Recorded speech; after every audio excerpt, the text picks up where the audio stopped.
Hello दोस्तों, मैं कुलदीप अपनी YouTube channel study with KP में आप सभी का स्वागत करता हूं।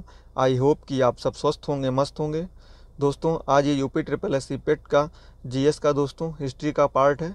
इसमें दोस्तों 50 समथिंग प्रश्न हैं जो दोस्तों पेट के एग्जाम के लिए वेरी वेरी इंपॉर्टेंट प्रश्न हैं। चलिए दोस्तों, वीडियो स्टार्ट करते हैं। देखते हैं आज का पहला प्रश्न। सिंधु घाटी सभ्यता के लोगों का मुख्य भोजन क्या था? बताइए दोस्तों, सिंधु घाटी सभ्यता के लोगों का मुख्य भोजन क्या था? तो इसका सही आंसर हो जाएगा दोस्तों ऑप्शन बी, गेहूं और जौ। ऑप्शन बी, गेहूं और जौ इसका सही आंसर है। अगला प्रश्न है, हड़प्पा टीले का सर्वप्रथम उल्लेख किसके द्वारा किया गया है? हड़प्पा टीले का सर्वप्रथम उल्लेख किसके द्वारा किया गया है? इसका सही आंसर है ऑप्शन ए, चार्ल्स मैसन द्वारा। चार्ल्स मैसन द्वारा। अगला प्रश्न है, सिंधु की सभ्यता का काल क्या माना जाता है? सिंधु घाटी की सभ्यता का काल क्या है? तो दोस्तों इसका सही आंसर हो जाएगा ऑप्शन डी, 2500 ईसा पूर्व से लेकर 1750 ईसा पूर्व तक। 2500 ईसा पूर्व से 1750 ईसा पूर्व तक। दोस्तों, हम फास्ट रिवीजन करने वाले हैं। देवी माता की पूजा संबंधित थी? बताइए दोस्तों, देवी माता की पूजा किस सभ्यता से संबंधित थी? तो दोस्तों ये सिंधु घाटी सभ्यता से संबंधित थी। ऑप्शन ए सही हो जाएगा, देवी माता की पूजा सिंधु घाटी सभ्यता से संबंधित थी। अगला प्रश्न है, मांडा नगर किस नदी पर स्थित था? मांडा नगर दोस्तों ये चिनाब नदी पर स्थित था। ऑप्शन ए सही हो जाएगा, चिनाब नदी पर। अगला प्रश्न देखते हैं, सिंधु घाटी सभ्यता की लिपि कौन सी थी? तो दोस्तों सिंधु घाटी सभ्यता की जो लिपि थी वो थी भावचित्रात्मक। इनमें से कोई नहीं यहाँ पे दोस्तों है ज्ञात नहीं। ऑप्शन डी, ज्ञात नहीं। सिंधु घाटी सभ्यता की जो लिपि थी वो थी भावचित्रात्मक। जैसे आज हम लोग इमोजी यूज करते हैं वैसे ही शकल देख के, भाव देख के दोस्तों पता चलता था कि क्या कहना चाह रहे हैं। अगला प्रश्न है, मोहनजोदड़ो में सबसे बड़ा भवन कौन सा है? मोहनजोदड़ो में सबसे बड़ा भवन कौन सा है? तो दोस्तों इसका सही आंसर है ऑप्शन डी, धान्यागार, अन्नागार या धान्यागार। अगला प्रश्न है, हड़प्पा के खंडहर किस नदी के तट पर पाए जाते थे? हड़प्पा के खंडहर किस नदी के तट पर पाए जाते हैं? इसका सही आंसर हो जाएगा दोस्तों ऑप्शन बी, रावी नदी के तट पर। ऑप्शन बी, रावी नदी के तट पर। अगला प्रश्न है, सिंधु घाटी सभ्यता में तराजू कहाँ से पाया गया है? बताइए दोस्तों, सिंधु घाटी सभ्यता में तराजू कहाँ से पाया गया है? तो इसका सही आंसर है ऑप्शन बी, लोथल से। तराजू जो है लोथल से मिला है। अगला प्रश्न है, सिंधु घाटी के लोगों की एक महत्वपूर्ण रचना निम्नलिखित में से किसकी मूर्ति है? तो दोस्तों इसका आंसर सही हो जाएगा ऑप्शन बी, नृत्य करती हुई कांस्य की मूर्ति। सिंधु घाटी के लोगों की एक महत्वपूर्ण रचना जो थी ये नृत्य करती हुई कांस्य की मूर्ति थी दोस्तों। इसका सही आंसर हो जाएगा ऑप्शन बी। अगला प्रश्न है, सिंधु घाटी सभ्यता के शहरों की गलियां कैसी थीं? तो दोस्तों ये चौड़ी और सीधी थीं। ऑप्शन ए सही हो जाएगा, चौड़ी और सीधी थीं। अगला प्रश्न है, निम्नलिखित में से किस पुस्तक में राजत्व की चर्चा मिलती है? तो दोस्तों राजत्व की जो चर्चा है ये फतवा ए जहांदारी में मिलती है। ऑप्शन सी सही हो जाएगा, राजत्व की चर्चा फतवा ए जहांदारी। अगला प्रश्न है, उसकी प्रत्येक नीति बुद्धि से और विवेक से परिपूर्ण थी तथा इसके मुकुट के नीचे 100 पंडितों का दिमाग रखा हुआ था। यह कथन किस शासक से संबंधित है? तो दोस्तों इसका सही आंसर हो जाएगा गयासुद्दीन तुगलक। ऑप्शन बी सही है, ये गयासुद्दीन तुगलक है, गयासुद्दीन तुगलक। अगला प्रश्न है, वह नैनार संत जिसने पांड्य राज्य के राजा और प्रजा को शैव धर्म में दीक्षित किया था?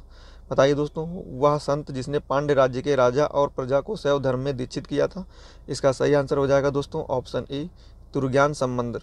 तुरुज्ञान संबंधर। ऑप्शन ए बिल्कुल सही हो जाएगा। अगला प्रश्न है, दीक्षांत समारोह के दौरान गवर्नर पर गोली चलाने वाली महिला क्रांतिकारी कौन थी?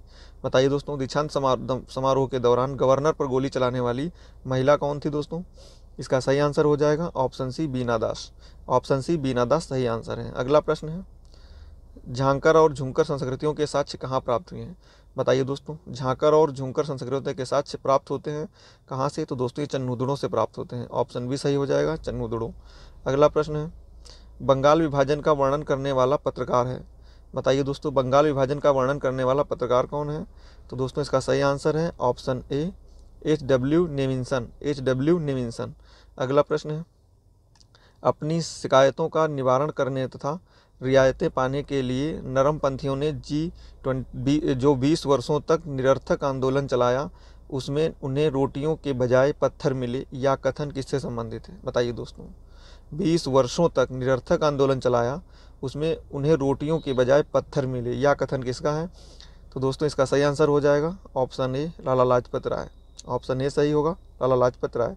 अगला प्रश्न है, यह वैदिक कबीले जो संयुक्त होकर पांचाल राज्य के रूप में विकसित हुए? बताइए दोस्तों, यह वैदिक कबीले जो संयुक्त होकर पांचाल राज्य के रूप में विकसित हुए? तो दोस्तों वो उसका सही आंसर है ऑप्शन ए, तुर्वुशु और किवी। तुर्वुशु और किवी इसका सही आंसर हो जाएगा। अगला प्रश्न है, निम्नलिखित में से किसने अंग्रेजों को एशिया छोड़ने को कहा था? बताइए दोस्तों, किसने अंग्रेजों को एशिया छोड़ने को कहा था? तो इसका सही आंसर हो जाएगा ऑप्शन डी, गांधी ने। ऑप्शन डी, गांधी जी ने। अगला प्रश्न है, निम्नलिखित में सही सुमेलित नहीं है। बताइए दोस्तों, इनमें से कौन सा जोड़ा है जो सही सुमेलित नहीं है? तो इसका सही आंसर हो जाएगा ऑप्शन सी, रिपन। भारत में एकमात्र यहूदी गवर्नर जनरल। नो, इसका सही आंसर है रिपन, ये सही नहीं है। अगला प्रश्न है, वह ग्रंथ जिसे त्रिपिटक की कुंजी कहा जाता है। बताइए दोस्तों, वह ग्रंथ जिसे त्रिपिटक की कुंजी कहा जाता है। इसका सही आंसर हो जाएगा ऑप्शन ए, विशुद्धि धम्मक। विशुद्धि धम्मक। अगला प्रश्न है, गांधी की हत्या के समय किस समाचार पत्र ने लिखा था कि वह राजनीतिज्ञों में महात्मा और महात्माओं में राजनीतिज्ञ थे? बताइए दोस्तों, गांधी की हत्या के समय किस समाचार पत्र ने लिखा था कि वह राजनीतिज्ञों में महात्मा और महात्माओं में राजनीतिज्ञ थे? इसका सही आंसर है option C, Manchester Guardian. Manchester Guardian इसका सही आंसर है। अगला प्रश्न है, मेगास्थनीज के अनुसार बेकामने कौन थे? मेगास्थनीज के अनुसार बेकामने कौन थे? तो दोस्तों इसका सही आंसर है ऑप्शन डी, दार्शनिक थे। बेकामने जो थे ये दार्शनिक थे। अगला प्रश्न है, वह यूनानी लेखक जो चंद्रगुप्त मौर्य को सामान्य कुल में उत्पन्न हुआ बताता है। बताइए दोस्तों, वह यूनानी लेखक कौन है जो चंद्रगुप्त मौर्य को सामान्य कुल में उत्पन्न हुआ बताता है?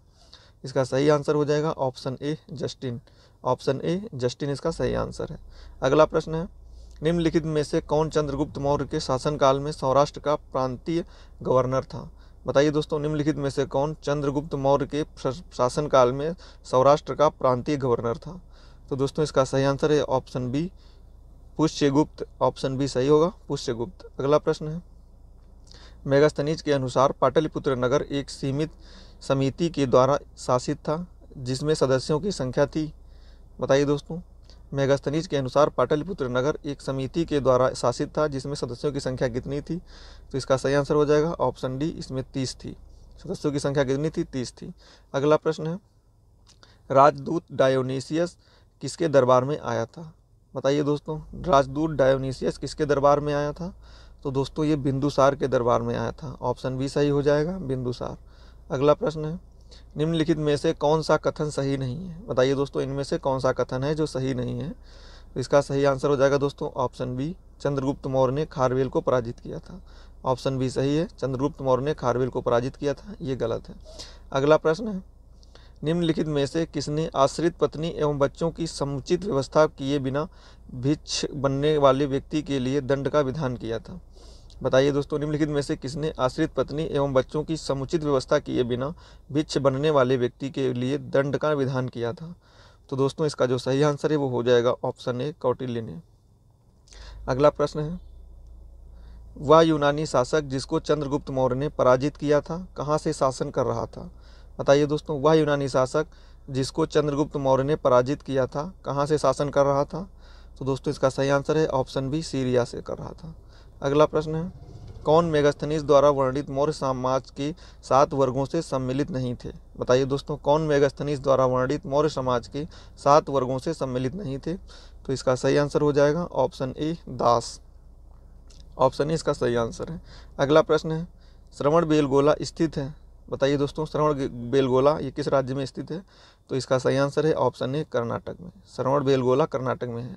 अगला प्रश्न है, निम्नलिखित में से किसने यह कहा कि चंद्रगुप्त मौर्य ने 6 लाख सैनिकों की सहायता से संपूर्ण भारत पर आक्रमण और अधिकार किया? बताइए दोस्तों, निम्नलिखित में से किसने यह कहा कि चंद्रगुप्त मौर्य ने 6 लाख सैनिकों की सहायता से संपूर्ण भारत पर आक्रमण और अधिकार किया? तो दोस्तों इसका जो सही आंसर है वो हो जाएगा option C, Plutarch. Option C, Plutarch.